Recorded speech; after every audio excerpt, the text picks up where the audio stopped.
Fetal heart monitoring using a stethoscope. Purpose to check the rate, rhythm, and the presence of absence of acceleration and deceleration of fetal heartbeat. This is assessment. Assessments the following. First, client level of consciousness and ability to follow instruction. Second, client's age of gestation, 5th month or 20 weeks.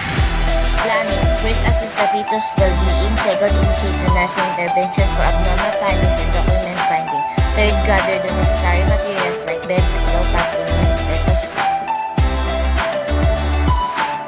And the procedure. Hi, good morning. What is your name? Good morning, Doctora. I'm Michelle Salazar and this is my husband, Lucas. Okay, you may lay down to the bed. I'm Doctora Crisia and we're going to monitor your baby heartbeat. Expose the part to be examined and keeping a cover on the other part.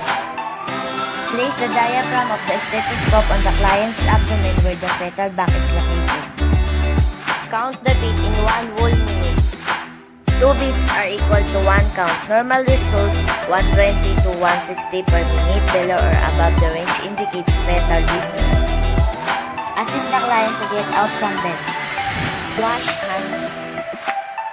Record your findings on the client's chart or record and report your findings to the attending physician.